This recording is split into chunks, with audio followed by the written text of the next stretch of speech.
So let's give him a great Michigan welcome, Governor Schwarzenegger.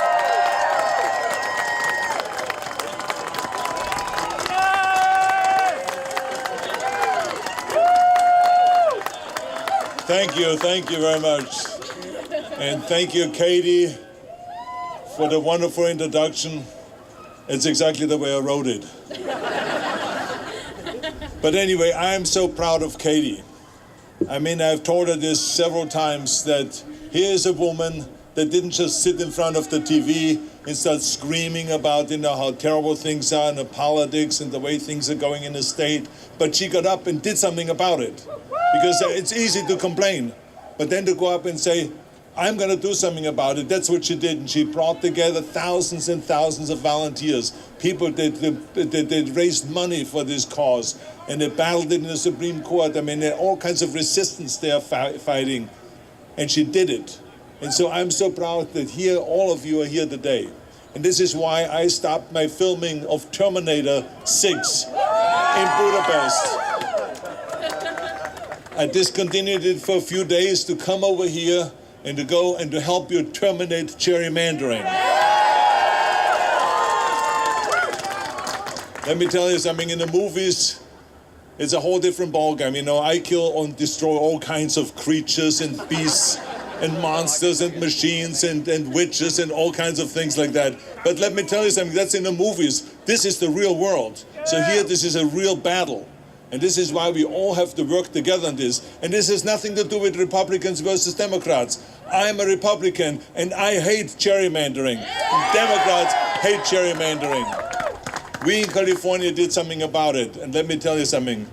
We got beaten 4 times. I tried 4 times to put it on a ballot, and we got beaten. But I come from the weightlifting background, right? So when I lifted the weight 500 pounds, and I couldn't make it, I did it again. And when I didn't do it, I tried it again. And when I didn't do it, I tried it again. And this is what I did 10 times. But the 11th time, I lifted the 500 pounds. And this is why this man will never give up. I'm like an Alabama tick. I'm gonna be there, and you can't get rid of me until the job is done. And this is exactly why I'm here today, because in California, eventually the 5th time we were successful, reformed the system. We did the redistricting with the Citizens Commission, and it was extremely successful. Now the Democrats and Republicans are getting along better. We don't want them to get along and to go and kiss every day and all that stuff, no. But we want them to get along to get the work done, because they are the people's representatives. They're public servants and not they're public servants, not party servants. That's what we have to teach them. Not to cater to the party or to the special interests, but to cater to the people. This is what this is all about. And this is what we want to do. I mean, look at what's going on right now. Congress has an 18% approval rating, but 98% of those guys will get reelected. Think about that. Those members of Congress, 98% will get reelected, even though they only have an 18% approval rating. So this is why we have to go and fight that, and it starts on a local level. Remember, the most powerful organizations are that are coming from the local level, grassroots level. Not in the capitals. Nothing is happening in the capitals. It's with the people. And so you are coming together here, and I see here such great enthusiasm. I mean, and let me tell you something. What are the first few words in the Declaration of Independence? We the people, not we the politicians, right? It says we the people. And this is what this is all about. They should represent the people, not themselves and not the special interests. That's what we have to fight for. And this is why I say yes on Proposition 2. Yes on Proposition 2. And let's go once and for all and terminate gerrymandering. Thank you very much. Thank you.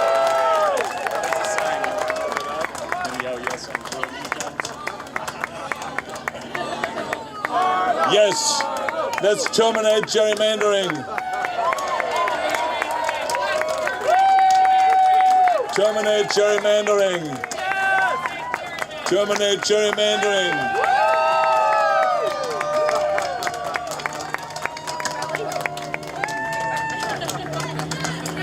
Thank you very much, and have a good time at the game, at the football game. I'm not going to say who is going to win, because my son is going to University of Michigan.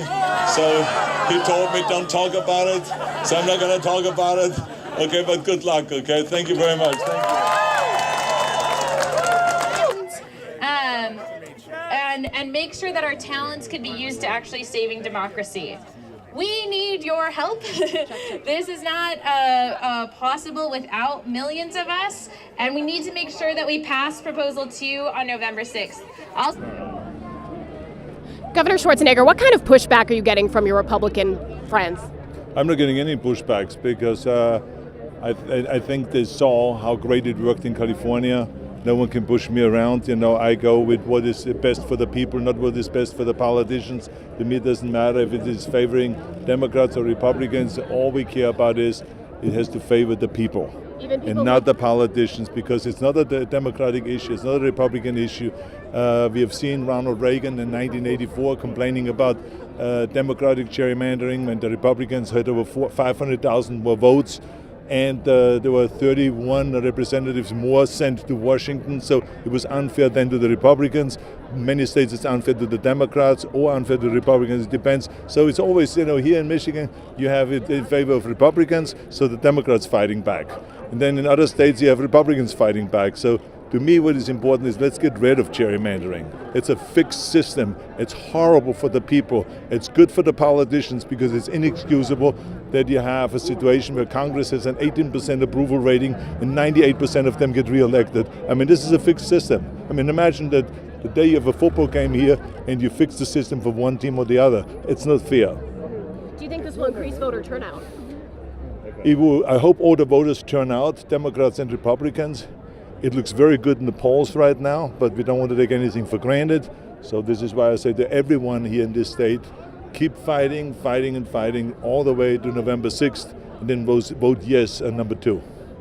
I had a quick question. You guys did auto reform when you were in office, and it was really successful, especially the low-cost program. We're trying to do it here. They're trying to do it here. Any advice you would give to the legislature? You've been talking about redistricting reform? Well, no, I'm talking about auto reform, which you guys did really successfully. Well, I don't want to confuse the issues here because we're only here for redistricting reform. So let's stay on message, the most important thing. Stay on message. Stay on message, okay? Yes on redistricting reform. When you say actions like this led by a young woman like this, what kind of hope does it give you? You said you got a son at U of M. Well, this woman here I admire so much because, like I said, it's easy to sit on the couch and to complain about the way things are going out there in the world, but it is very difficult and very challenging to go and get up out of that couch and to say, I'm going to do something about it. And Katie said, I'm going to do something about it. And she asked people to come in and to help her. And she has thousands and thousands of people now helping her. There's a great momentum going, huge enthusiasm, as you can see with the people. I mean, it's like that people even understand what redistricting reform is a miracle because the politicians for 200 years have kept it a secret. They have kept it a secret that they are dividing up the pie in the back rooms, in the smoky back rooms, without anyone knowing. And that has to stop. Politics has to become clean. So I think that the Republicans, if they really want to drain the swamp, that's the way to do it. Katie, you talked about making gerrymandering sexy. Talk a bit about that. Yeah, I mean, I think as the governor is just saying, right now we have a system that's done completely behind closed doors once every 10 years by people who don't want the general public paying attention. And so a lot of us don't know about it. We're just seeing emails being released from the lawsuit that the League of Women Voters has brought 8 years after these decisions were made. And so being able to actually realize that, yeah, this is like maybe a boring system, it's about maps and drawing, but that it actually impacts 10 years of elections at a time, we're trying to make sure people understand that, because when you go to the ballot booth and you feel like your vote doesn't matter, gerrymandering is one of the reasons why it doesn't count as much as it should. We're hoping to make change so that everybody's vote counts equally and we can hold our politicians accountable again. I just turned 29, so yep. You could make about, or advice you would give to Michigan about the process that you went through in California, what would it be? Well, I think that the ballot, the initiative that you will have on the ballot is exactly the way it should go, which is ordinary citizens become, the ones that redistrict and draw the district lines, and politics should not interfere with that. Let's have, in a sane way, draw the district lines every 10 years, regardless of politics. And that's, I think, what you have intended to do with your initiative, which is very much like the California initiative, with maybe some minor differences. Every state is different, obviously. But I think it has really worked well in California. And as you know, California is now the 5th largest economy in the world. The politicians are working much better together, and everything is going much better. Governor, how has your identity as a Republican changed under this current administration? This is not about this administration. This is about gerrymandering. And the key thing is, it doesn't matter who is in office. If it's Obama in office, or Bush is in office, or Clinton is in office, or the Trump is in office. They had done gerrymandering for 200 years. And that's why way back in 1984, Ronald Reagan, when he was president, complained about it. And people had no idea what he was talking about, because what is gerrymandering and what is it? And he brought really the spotlight on it for the first time. And since then, people have been talking about it. Let's reform it.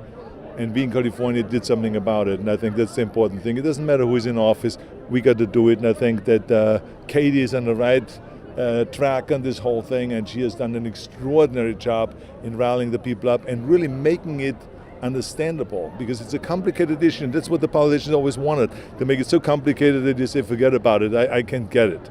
But she made it understandable, and she articulates it really well what the issues are, and that's what it's about. The other thing that no one really talks about is, the best thing you can have is when you have competition. Why? Because competition creates performance. Well, when those politicians are locked in their districts and you cannot even challenge them, and the same politicians stay in there, like I said, 18% approval rating in Congress, and the 98% will get re-elected, there's no competition. So therefore there needs to be no performance, and that's why we have no performance and nothing is getting done. I mean, how long have they talked about in Washington about, healthcare reform, really good healthcare reform? How long have they talked about immigration reform? How long have they talked about getting rid of the deficit and of the debt? How long have they talked about we're going to rebuild America and create infrastructure? What happened? Nothing. In administration after administration, we don't see anything change. So why are we sending these people back to Washington? They should be fired. And this, the redistricting reform will enable us to fire them, to get rid of them, and to say new people need to come in there. And I think in Michigan in particular, we have about 50% of the voters for over 70 years vote for Democrats, 50% vote for Republicans. So Democrats and Republicans have been in charge of this process here, yet it never changes. But thankfully, we have the ballot initiative process where you can write constitutional language, gather a bunch of signatures, and then ultimately get on the ballot for the people to decide. But the only way this is changing is if the actual voters show up on November 6th, vote yes on 2, and demand that it happens, because politicians aren't interested in giving themselves less power. We've been seeing that for decades here in Michigan. Why do you think it took so long? It took your Facebook post. I think, honestly, the 2016 election. One earlier. Yeah, I wasn't. That's true. I haven't even been around for a full redistricting cycle for voting. But I think that, in Michigan, we had Bernie Sanders win the primaries. His message was the political revolution. Donald Trump unexpectedly won the general election with the drain the swamp message. And to actually drain the swamp, to actually have the political revolution, it takes the people forcing the people who are in charge making the decisions to have to be accountable. And right now, the only way to start fixing that is by ending gerrymandering and getting a commission of citizens in charge of these lines. Politicians right now are choosing their voters, and voters should be choosing their politicians. Katie, there were a few mentions today about reading to the bottom of the ballot. Are you guys concerned at all that people are going to miss the proposal, or that is it on the back in some cases? Yeah, I think it's on the back almost everywhere, unless you have a really small local election. But you want to flip over your ballot and go to the nonpartisan section. It's proposal number 2. And if you like it, you want to vote yes. If you don't like it, you should skip it. Or vote no. What we're concerned about is we just got rid of, obviously, straight party ticket voting. We already know we have really long voting lines here in Michigan. So we want to make sure people know that it's not just politicians on the ballot, it's actually the voters on the ballot as well, which is on that back part. And we know that, there's many issues to have to vote on too. There's proposal 1 and proposal 3, proposal 3 is about voting rights as well. So hoping people make it to the back and vote yes. Do you have a future in politics? Being involved in politics accidentally has shown to me that it's even uglier than I thought, unfortunately. But I hope to continue helping other people find their power. What's been really exciting here is that there are thousands of people who have taken leadership roles and figured out that because they are getting involved is the only reason this is being successful. We have over 10,000 individual donors to this campaign, which is over 20 times more than any other ballot initiative in the state. We're doing things very differently, and I hope that we can pave a path forward for whoever has the next issue that they want to take on and make it easier for people to do this, because we've been doubted since day one, but I'm really hoping November 6th we prove everybody wrong. How long Good are you luck. for? Don't you? How long I'm you been leaving for? right now to You go were- to Colorado to do a similar event. Right. But They have this is- redistricting. They've also redistricting reform. Thank you for stopping Thank by. you very much. Oh, he's gonna. Is this your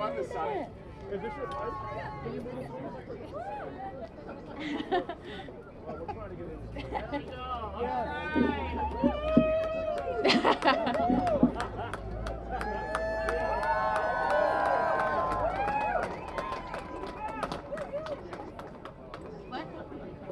What? Oh, and there's a sword too if you wanna. I know you don't. I don't think you normally use swords. Oh, Conan. Oh yeah. Never mind.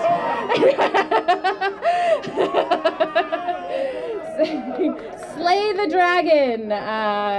Terminate gerrymandering. We can come up with these all day.